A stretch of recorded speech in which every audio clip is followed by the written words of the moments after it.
Good morning and welcome to another episode of Legally Nerd, Legally Raven here. This is another quick and dirty video and we're going to talk about pleadings. Okay, so we've been doing a little bit of civil procedure from our sponsor, Bar Exam Drills. It is a great app. You can do it from your phone. It has over 2,000 real licensed MBE bar exam questions. It's been great. Bar Exam Drills, they're sponsoring me and they are helping me pass the bar exam without going to law school. In addition, I want to say a special thank you to the Marchica law firm in Vermont. John Marchica is my supervising attorney, and they are helping me to learn law without law school. So people say that law school and studying for the bar and practicing law are all different. My goal is to use the next 3 years and 3 months is what we're down to now that it is September, to be able to use this process to learn all three things. So I'm enjoying it so far. I really like the law. And without further ado, let's get started. So to plead or not to plead, that is the question. So what is the pleading? What is the complaint? So you hear this all the time in civil cases. And so today we're going to just talk about something simple. It's one of those things where it's like, you know what it means, but what does it really mean? So first of all, when we go to the Federal Rules of Civil Procedure, Rule 8 talks about the general rules of pleading. So in A, it says claim for relief. A pleading states a claim for relief. It must contain 1, a short and plain statement on the grounds for the court's jurisdiction, unless the court already has jurisdiction and the claim needs no new jurisdictional support. Number 2, a short and plain statement of the claim showing that the pleader is entitled to relief. And number 3, a demand for the relief sought, which may include relief in the alternative or different types of relief. Okay, B, defenses, admissions, and denials in general. In responding to a pleading, a party must A, state in short and plain terms its defenses to each claim asserted against it, and B, admit or deny the allegations asserted against it by an opposing party. 2, denials. Responding to the substance. A denial must fairly respond to the substance of the allegation. 3, general and specific denials. A party that intends in good faith to deny all the allegations of a pleading, including the jurisdictional grounds, may do so by a general denial. A party that does not intend to deny all the allegations must either specifically deny designated allegations or generally deny all except those specifically admitted. Number 4, denying part of an allegation. A party that intends in good faith to deny only part of an allegation must admit the part that is true and deny the rest. 5, lacking knowledge or information. A party that lacks knowledge or information sufficient to form a belief about the truth of an allegation must so state, and the statement has the effect of a denial. 6, effect of failing to deny an allegation other than one relating to the amount of damages is admitted if a response of pleading is required and the allegation is not denied. If the response of pleading is not required, an allegation is considered denied or avoided. Okay, affirmative defenses. In general, in responding to a pleading, a party must affirmatively state any avoidance or affirmative defense, including accord and satisfaction, arbitration and reward, assumption of risks, contributory negligence, duress, estoppel, failure of consideration, fraud, illegality, injury by fellow servant, laches. What is laches? Am I pronouncing it right? I don't know what that means. License, payment, release, res judicata, statute of fraud, statute of limitations, and waiver.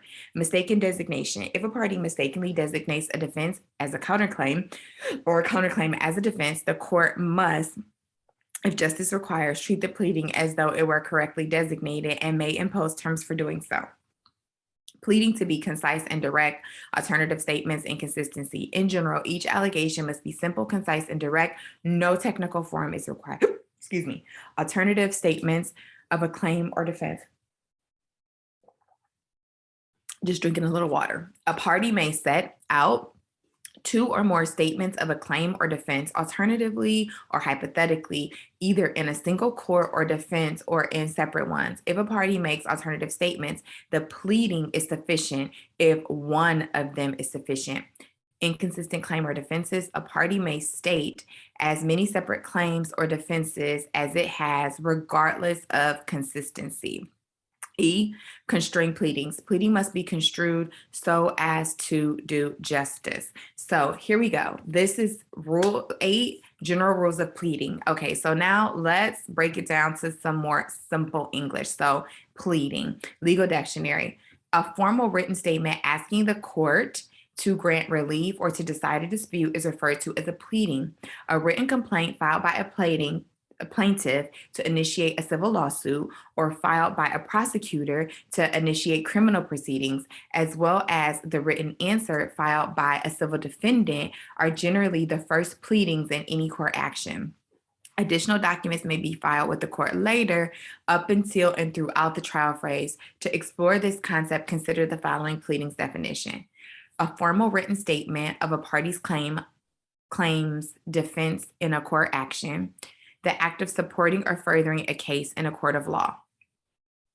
Purpose of the system of pleading. In the earliest courts of England, the parties to a dispute simply presented themselves to the local judge, who may have been anything from an appointed jurist to the lord of an estate, to explain the issue. As the system moved on to require people to bring their issues to common law court established by the king, a system of categorizing disputes became necessary. The court became requiring written pleadings to be submitted detailing each party's position in the case. This placed the judicial system out of reach of the common man, who often lacked the ability to read and write and could not afford to hire a representative. As time went by, the system became more rigid, enacting requirements that were more and more difficult to meet. The modern court system uses a system of written pleadings to funnel cases into the right courts, as well as to, one, give notice of a legal action or defense, spell out the facts of the case, identify the issues that need to be resolved.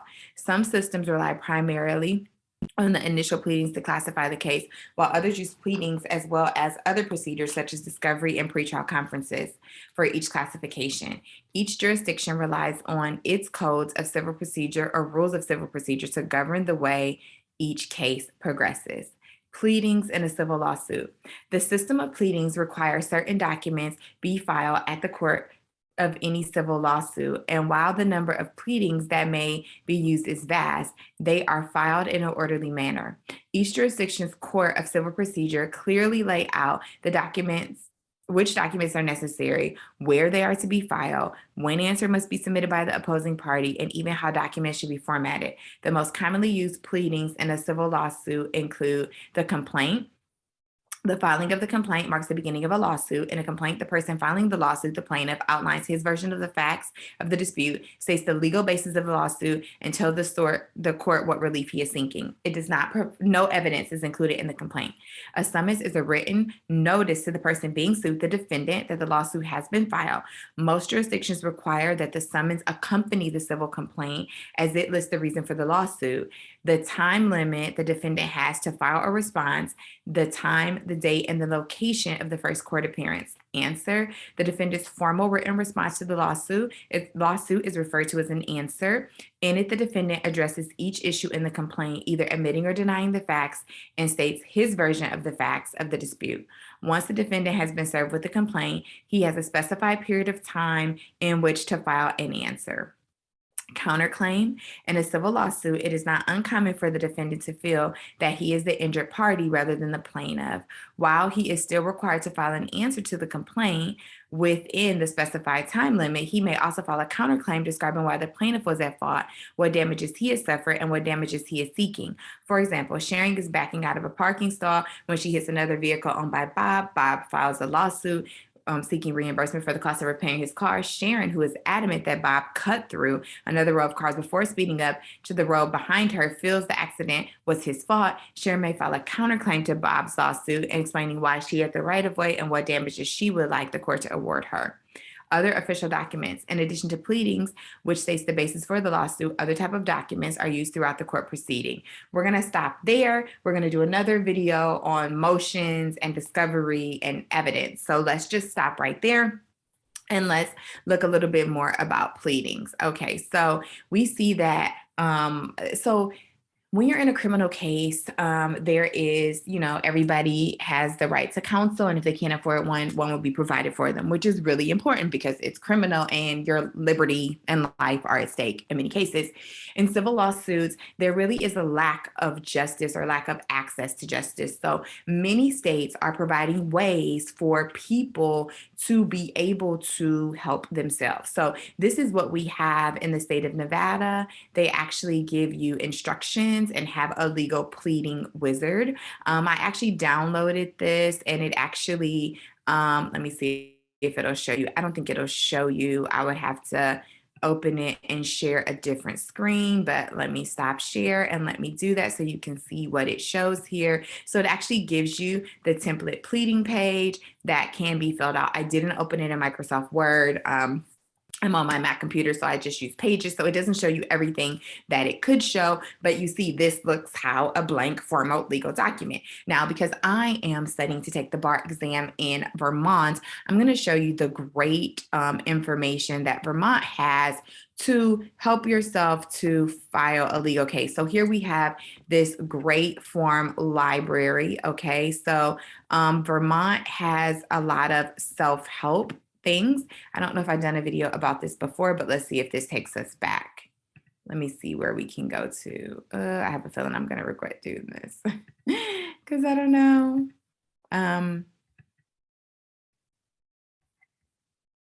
Okay, here is Vermont's self-help page. So this page provides links and information about different types of court cases. You do not have to hire an attorney, but the law can be complicated. So talking to an attorney will help you understand the issues and challenges you face. That can help you decide whether or not you should handle the case by yourself. So handling a case by yourself is called pro se.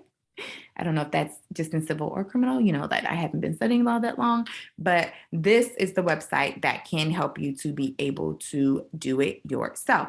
So find a court hearing, court fees, court forms, remote hearings, Vermont statutes and court rules. And we see a lot of information, right? If you need guardianship, debt collection, small claims, adoption, housing, divorce, parentage, abuse prevention, traffic violations, will, estate, and trust, and other topics. Okay, so it also helps you to see where you can find legal help, talking to an attorney and other sources that they have.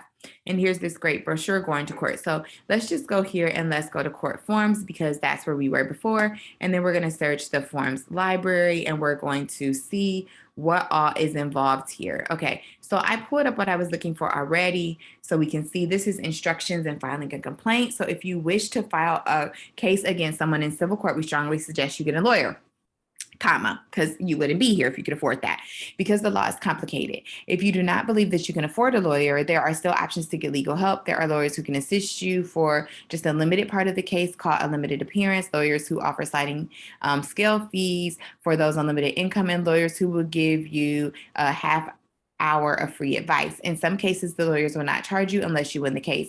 In addition to legal services, Vermont may be able to help you if your income is below a certain level. We suggest you try one of these options before trying the case yourself. So we have the Vermont Lawyer Referral Service, Legal Services in Vermont, and then vt.freelegalanswers.org, all here to help you. So to start a lawsuit, you must file a complaint. The form is available on the court website. If you have a lawyer, they will take care of this for you. If you do not have a lawyer, you're still responsible for following the Vermont rules of civil procedure, which you can find online or in a library. There is a fee for filing a complaint which the court clerk can explain to you before filing the complaint. You need to make enough extra copies to keep one for yourself and to have one delivered to every person, organization, or company you're suing, the defendants. Once you file the complaint, the court will give you a summons with the docket number. That number must be put on everything else you file in the case so that it can be properly filed. Once you have the summons signed by the court clerk, you must have copies of the summons complaint and a blank answer form and a blank notice of appearance form delivered to every defendant. This is called serving the defendants. You must either take the copies to the sheriff or constable and pay them a fee to serve your papers, or you may first send them by regular mail with a waiver of service form and a cover letter asking the defendant if they will accept the papers by mail. If they do not mail you back the form agreeing to that, then you must have the sheriff or constable do the service. Whichever way you do it, you must then file in court either the form from the defendant saying they agreed to mail delivery, or the form from the sheriff showing that they delivered the papers. There are deadlines for when the papers must be served on the defendants, and your case could get dismissed if you miss the deadlines.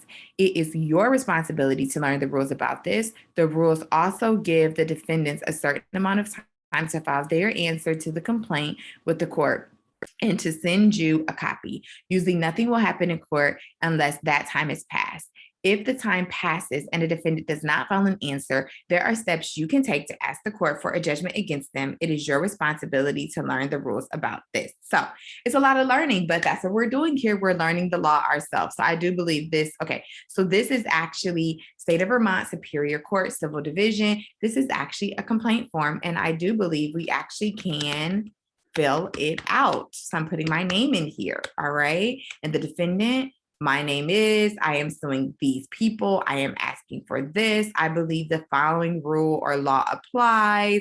And then I understand that I must have all the following documents served on every defendant by the sheriff or constable's office, or have the defendant sign a form agreeing to accept the papers by mail, a waiver of service form. I don't know where that is. We'll look it up in another website, but I'm sure they have it here. So the summons, the answer, the notice of appearance, a blank notice of appearance, a copy of the complaint, the waivers of service form, and then here you sign it. So you see, this one is a little easier to use, although it doesn't look as professional and fancy as the one from Nevada, but this is what Vermont offers you. So here we go. This is what is going to help you to be able to file a lawsuit on your own without an attorney if you cannot afford one. Once again, the recommendation is the law is very complicated and it's a lot to learn and it's very difficult to do it yourself. There are resources out there for people with limited income, or at least get some free legal advice before deciding what you need to do. But nonetheless, this video, once again, is to plead or not to plead. That question was answered. This is Devaney Wilmot signing off from another episode of Legally Narette, Legally Raven-haired. This video, once again, was sponsored by a Marchica law firm in Vermont, my supervising attorney, and Bar Exam Drills, my bar tutoring app that I love. It has over 2,000 licensed real MBE questions so that you can be prepared for the bar exam. It's only $900. It doesn't have a time limit. So really, if you're still in law school, start studying for the bar now. Why wait? Get it today. All right, to plead or not to plead, signing off. Looking forward to seeing you next time on the next edition of Legally Norette's Legally Raven-haired. Devaney Wilmot signing off.